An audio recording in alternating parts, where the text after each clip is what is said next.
মেয়েদের মন সহজে জয় করার জন্য কিছু কৌশল জেনে নিন। 1 নম্বর, আকর্ষণীয় ব্যক্তিত্ব তৈরি করুন, যেমন আত্মবিশ্বাসী থাকুন কিন্তু অহংকারী নয়। নিজেকে সবসময় উন্নত করার চেষ্টা করুন, পড়াশোনা, দক্ষতা, ফ্যাশন ইত্যাদির মাধ্যমে। 2 নম্বর, ইউনিক ও মজার কথা, যেমন সাধারণ কেমন আছো এর চেয়ে আকর্ষণীয় প্রশ্ন করুন, যেমন তুমি যদি টাইম মেশিন পেতে কোন বছরে যেতে চাইতে। 3 নম্বর, তার শখ ও পছন্দকে গুরুত্ব দিন, যেমন সে কি ভালোবাসে তা জানুন এবং সেই বিষয়ে কথা বলুন। তার পছন্দের কোনো বিষয় বা আগ্রহ নিয়ে সারপ্রাইজ দিন। 4 নম্বর, রহস্যময় থাকুন, যেমন নিজের সব কথা একসাথে বলে ফেলবেন না। ধাপে ধাপে তাকে জানার সুযোগ দিন, যাতে সে আগ্রহ ধরে রাখে। 5 নম্বর, স্মার্ট ফ্লার্টিং করুন, সরাসরি চাটুকারিতা না করে হালকা মজার প্রশংসা করুন, যেমন তুমি এত ভালো কথা বলো, তোমার যে ঠাক হওয়া উচিত। 6 নম্বর, বিশ্বাসযোগ্য হন, যেমন প্রতিশ্রুতি দিন এবং তা রক্ষা করুন। মিথ্যা বলা বা বাড়িয়ে বলা এড়িয়ে চলুন। 7 নম্বর, ব্যক্তিগত স্পর্শ যোগ করুন, তার ছোট ছোট বিষয় মনে রাখুন, যেমন প্রিয় খাবার, জন্মদিন।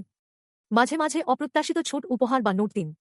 8 নম্বর, সেন্স অফ হিউমার ব্যবহার করুন, যেমন মেয়েরা সাধারণ হাসাতে পারে এমন ছেলেদের পছন্দ করে, কিন্তু জোর করে কৌতুক করার দরকার নেই, স্বাভাবিক থাকুন।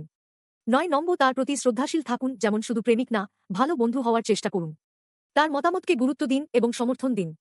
10 নম্বর, সামাজিক ও উদার মনোভাব গড়ে তুলুন, আশেপাশের মানুষদের প্রতি দয়াবান হন। অন্যের প্রতি আপনার ব্যবহার দেখে মেয়েরা আকৃষ্ট হতে পারে।